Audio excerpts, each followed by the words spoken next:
नमस्कार, स्वागत है आप सभी का सीएनबीसी आवाज पर। आप देख रहे हैं खिलाड़ी नंबर 1। बाजार की चाल पर क्या रणनीति होगी हमारे जानकारों की और आज किस तरह के ट्रेड्स आएंगे सामने, उस पर करेंगे बातचीत। लेकिन पहले बाजार का हाल आपकी स्क्रीन पर। तो मार्केट आज फिर से थोड़े से करेक्शन फेज में है। करीब 90 अंकों की गिरावट पर निफ्टी ट्रेड करता हुआ 22,268 के आसपास। और ये साफ दिख रहा है कि जैसे जैसे और जितना हम 22,350 के ऊपर निकल रहे हैं, 400 के करीब जा रहे हैं, मार्केट में उतना प्रेशर भी आता दिखाई दे रहा है। तो आज फिर नजर आया है। अब देखिए निफ्टी बैंक का हाल। निफ्टी बैंक में कल थोड़ा सा आउट परफॉर्मेंस जरूर देखने को मिला था और उसकी चाल आज और मजबूत होती हुई 365 अंकों का इजाफा दरअसल निफ्टी बैंक आज आपको दिखाकर जोड़ कर दे रहा है। लेकिन मिड कैप्स गिरावट के घेरे में आए हैं और मिड कैप के गिरने के पीछे एक तो कल जो एक्शन आईएफएल फाइनेंस के खिलाफ लिया गया, दूसरा आज जो जेएम फाइनेंशियल के खिलाफ आरबीआई ने स्टांस लिया है, उसका कहीं ना कहीं तार जुड़े हैं। क्योंकि क्लियरली यहाँ पर थोड़ा सा डर है कि ओवर एक्सपोजर शायद मिड कैप्स में आ गया, कुछ आरबीआई और सेबी को सख्ती बरतनी पड़ रही है, ऐसे आसार बन रहे हैं। तो यहाँ पर इंडेक्स कुछ करेक्ट कर रहा है। एडवांस डिक्लाइन रेशियो आप देखेंगे, एक बढ़ने वाले शेयर के सामने 7 आपको 7.5 8 गिरने वाले स्टॉक्स दिखेंगे। इतनी गिरावट मार्केट में देखने को मिली है। लेकिन मार्केट को अगर सपोर्ट मिला है वो बैंकिंग काउंटर्स की तरफ से ही मिला है और चारों गेनर्स देखिए निजी बैंक है, आईसीआईसीआई, एक्सिस, कोटक और एचडीएफसी बैंक। मुनाफा वसूली में ऑफकोर्स आज कुछ एचपीबीपी, आईओसी टाइप्स में बुकवाली, रिलायंस में थोड़ा सा बैकफुट पर ट्रेड, आईटीसी और साथ ही टाटा स्टील में भी कुछ नुकसान पर ही कारोबार बनता दिखाई दिया है। ये है अब तक की स्थिति। अब ऐसे में हमारे जानकारों की क्या रणनीति रहेगी, किस तरह के ट्रेड्स वो फिलहाल फोकस में रख रहे हैं, सब पर बातचीत होगी। पहले लेकर आते हैं कल तक का परफॉर्मेंस। और सोनी पटनायक ने करीब 4.2% तक के रिटर्न्स आपको कमा कर दिए। अमित त्रिवेदी 1% के रिटर्न्स पर बैठे हैं। आशीष कयाल 0.89%, नियरली आप 1% ही समझ कर चले। तो ये है कल तक की स्थिति। आज की सिचुएशन कैसे पड़े अमित, क्या लग रहा है स्पेशली मिड कैप्स में जो शेकआउट हो रहा है?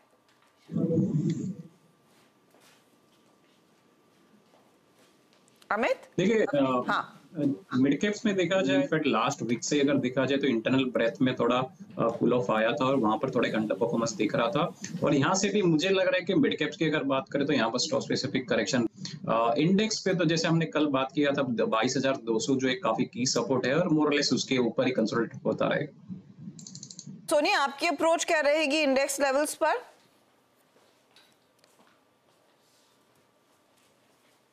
सोनी आपकी अप्रोच? जी, गुड मॉर्निंग हर्षदा जी। यहाँ पे हम देखेंगे तो निफ्टी मुझे लगता है कि कंसोलिडेट करेगा टुवर्ड बिटवीन 22,200 और 22,400 का एक रेंज बना हुआ है। 22,400 के ऊपर ही एक अप मूव की राइड बन सकती है यहाँ पे, बट ज्यादा फोकस बैंक निफ्टी में रहेगा। बैंक निफ्टी यहाँ से स्ट्रॉन्ग लग रहा है। 48,200 के निकाल पाता है बैंक निफ्टी तो वहां से 48,600, 49,000 लेवल्स को भी टेस्ट कर सकता है। और काफी स्ट्रॉन्ग सपोर्ट बने हुए हैं बैंक निफ्टी में। 47,500 का भी एक अच्छा सपोर्ट बना हुआ है बैंक निफ्टी में। सो आई थिंक फोकस यहाँ पे बैंक निफ्टी लीड कर सकता है, निफ्टी को सपोर्ट वहीं से मिल सकता है। बैंक निफ्टी करेगा लीड, सपोर्ट वहीं से आता हुआ दिखाई देगा, तो बैंक निफ्टी वाले ट्रेड्स पे ज्यादा ध्यान दिया जाए। आशीष आपकी अप्रोच क्या रहेगी? देखिए, ओवरऑल जो इंडेक्स में सेलिंग प्रेशर दिख रहा है, लेकिन इंटरेस्टिंग चीज ये है कि निफ्टी जहां सेलिंग प्रेशर दिखा रहा है वहां पर बैंक निफ्टी आउट परफॉर्म कर रहा है। तो यहाँ पर ज्यादा गिरावट वाला मूड मार्केट का लगता नहीं है, ये रेंज में फंसा हुआ है। नीचे में जो निफ्टी का सपोर्ट आता है वो करीबन 22,200 के आसपास का एक इंपॉर्टेंट सपोर्ट है, शॉर्ट टर्म सपोर्ट है। और ऊपर में जो हर्डल है वो 22,400 पे। 22,400 पे हमने कॉल ओपन इंटरेस्ट भी बिल्डअप होते हुए देखे, तो यहाँ पर गुंजाइश है कि 22,400 को निकालना इतना आसान नहीं होगा। और साथ ही में 22,300 पे कॉल और पुट दोनों एक्टिव है, इसका मतलब शॉर्ट स्ट्रेडल है मार्केट में कल की एक्सपायरी के लिए। तो रेंज बाउंड लग रहा है मेरे हिसाब से यहाँ पे 22,200 से 22,400 के बीच में। और डिफेंसिव स्टॉक्स पे नजर बनाए रखनी होगी क्योंकि मार्केट में थोड़ा प्रेशर अभी फिलहाल चल रहा है, तो डिफेंसिव स्टॉक्स के साथ हम चलना चाहेंगे। डिफेंसिव काउंटर्स पर फोकस रहेगा, ये फिलहाल आपकी राय है। चलिए, आप लोगों के पोर्टफोलियो के टॉप परफॉर्मर्स क्या कुछ है कल से आज में, वो स्क्रीन पर लेकर आएंगे।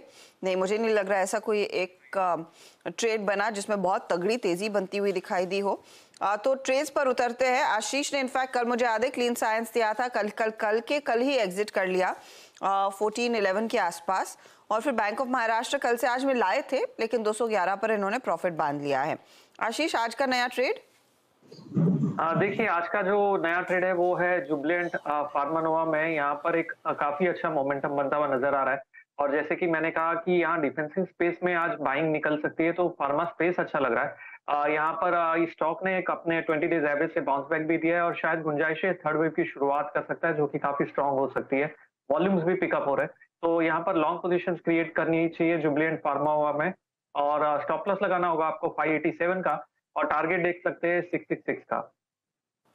ओके, तो ये फिलहाल आपके लिए 666 आप टारगेट कह रहे हैं, राइट? बिल्कुल। 666, ओके।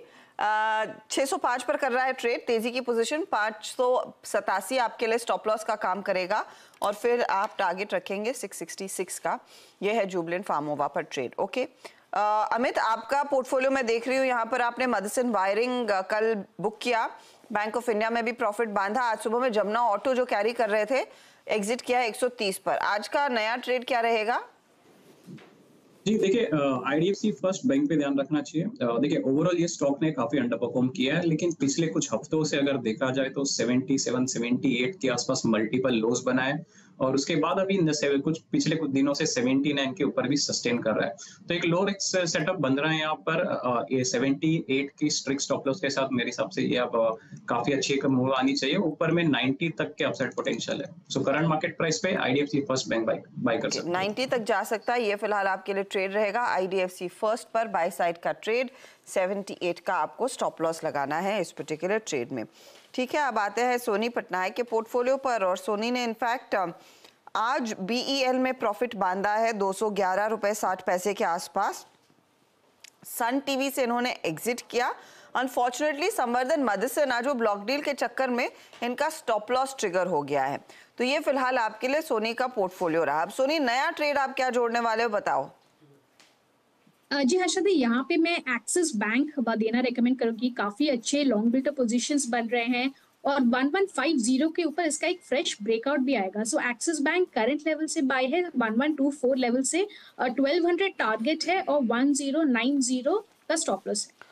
1090 के स्टॉप लॉस के साथ तेजी की पोजीशन, 1200 का टारगेट रहेगा एक्सिस बैंक। ये एक बाय साइड का ट्रेड जो इस समय सोनी दे रही हैं। तो भले ही मार्केट ऊपरी लेवल से थोड़ा सा शेकआउट दिखा रहा हो स्पेशली मिड कैप साइड पर, लेकिन अभी भी बाय साइड के ही आइडियाज आ रहे हैं। लेकिन आज एक पॉकेट जहां पर हमने देखी अच्छी खासी बिकवाली हुई है, वो है गैस डिस्ट्रीब्यूशन कंपनियां। एमजीएल की हालत खराब, आईजीएल, गुजरात गैस, सब में दबाव देखने को मिला। एमजीएल के लिए खबर ये आई थी कि इन्होंने दरअसल नेचुरल गैस की प्राइसेस में जो करेक्शन हुआ है वो पास ऑन किया कस्टमर्स को, तो उस लिहाज से उन्होंने एक प्राइस कट लिया। अब ऐसी सिचुएशन में प्राइस कट जब आता है, वॉल्यूम्स बढ़ते हैं और कंपनी उसको लेकर काफी पॉजिटिव रहती है। लेकिन आज उल्टा ये स्टॉक 16% टूट गया है। इस पर एग्जैक्टली हुआ क्या है? ब्रोकरेज रिपोर्ट भी आई है, उसके बाद इस स्टॉक में क्रैक्स देखने को मिले। क्या कहा जा रहा है, क्या कंसर्न्स हैं? आशीष हमारे साथ है बताने के लिए। आशीष, बताइए, इतना क्यों पिट रही हैं ये कंपनियां? इनफैक्ट इस ब्रोकरेज रिपोर्ट को पढ़ने के बाद तो मुझे 2.5 रुपए के कट पे भी सवाल उठ गया है कि वाकई इनपुट कॉस्ट कम हो रहे थे इसलिए पास ऑन है या गाज गिरने वाली थी इसीलिए तैयारी करी है। दरअसल रिपोर्ट सिटी की आई है, डाउनग्रेड करा है महानगर गैस लिमिटेड एमजीएल का काउंटर। सेल की रेटिंग प्रीवियस लक्ष्य था 1480 का, उसे घटाकर 1405 कर दिया। पर खैर ये कल स्टॉक 1565 पे क्लोज हुआ था और आज इस तरह का दबाव है कि इनका जो टारगेट था उसके कहीं नीचे जाके अब ये कामकाज करता हुआ। इंटरेस्टिंग रिपोर्ट है। ये कह रहे हैं रेगुलेटरी रिस्क मार्जिन्स पे बढ़ रही है और वो एक बड़ा कैटलिस्ट के तौर पे वॉच आउट करेंगे इसको। क्यों कंसर्न है? दरअसल ऑयल मिनिस्टर साहब हरदीप सिंह पुरी साहब के स्टेटमेंट जो हाल के आए उसको लेकर चिंताएं बढ़ रही हैं। ऑयल मिनिस्टर साहब ने कहा है कि जो हमने गैस रिफॉर्म्स किए थे उसका benefit and consumer, and customer तक नहीं पहुंच रहा है। ये जो सिटी गैस डिस्ट्रीब्यूशन कंपनीज हैं ये बेहतर प्रॉफिट्स अभी भी इंजॉय कर रही हैं और अगर ऐसे ही चलता रहा तो कस्टमर्स तक बेनिफिट पास ऑन करने के लिए हमें, यानी कि इस केस में सरकार को, कुछ ड्रास्टिक स्टेप्स उठाने पड़ेंगे। अब ड्रास्टिक स्टेप्स को सिटी ने ट्रांसलेट करा है। वो कह रहा है या तो फिर इसका मतलब कि इनकी एक्सक्लूसिविटी पर सवाल या निशान। अब जैसे एमजीएल मुंबई के आसपास के रीजन्स में इकलौती कंपनी जो ऑपरेट करती है, कंपटीशन लेकर बैठ जाएंगे और दूसरी दिक्कत, जो लार्जर दिक्कत है, वो मार्जिन सस्टेन होना बड़ा मुश्किल हो जाएगा इन कंपनीज के लिए, वो कंसर्न के तौर पर उतरेगा। और एमजीएल पर रिपोर्ट इसलिए निकाली थी कि उनका कहना था ये सबसे ज्यादा ससेप्टेबल है, इसके मार्जिन प्रीमियम कमांड करते हैं बाकियों के सामने, इसलिए दिक्कत सबसे ज्यादा इसके सामने है।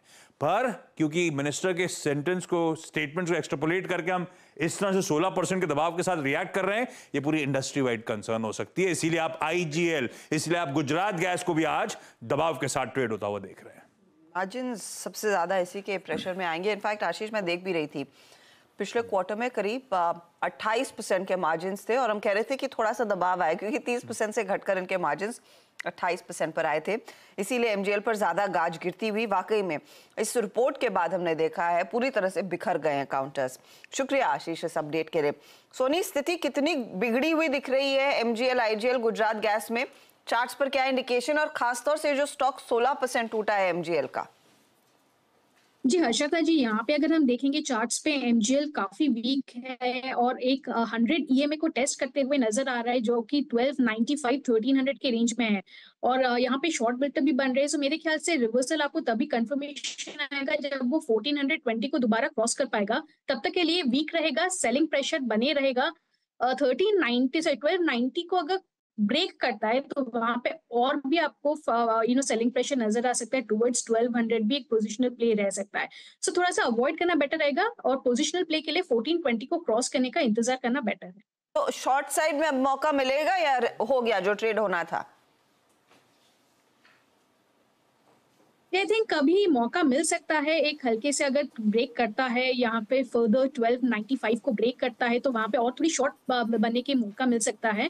बट यहाँ पे अगर हम देखेंगे तो 1350 का इमीडिएट बेसिस पे आपको एक रेजिस्टेंस मिलेगा, अगर वो होता है तो आगे पीछे होके थोड़ा सा यहाँ पे डिफिकल्ट रहेगा। सो अवॉइड कीजिए, 1295 ब्रेक होता है तो ही उसके नीचे आप फर्दर शॉर्ट्स के लिए देख सकते हैं, वरना थोड़ा अभी अवॉइड करना। ओके, अभी नया ट्रेड नहीं लेंगे, ना तेजी की तरफ ना मंदी की तरफ। तेजी तब करनी है जब भी 1420 के ऊपर निकले, और जब तक 1290 होल्ड कर रहा है मंदी का सौदा नहीं लेना है। मंदी आपने सुबह में कर ली है तो होल्ड कीजिए, राइड कीजिए उस पर्टिकुलर ट्रेड को। ये है फिलहाल सिचुएशन महानगर गैस के लिए। बता दें कि मनी कंट्रोल पर दिए गए विचार एक्सपर्ट्स के अपने निजी विचार होते हैं। वेबसाइट या मैनेजमेंट इसके लिए उत्तरदायी नहीं है। यूजर्स को मनी कंट्रोल की सलाह है कि कोई भी निवेश निर्णय लेने से पहले सर्टिफाइड एक्सपर्ट की सलाह लें।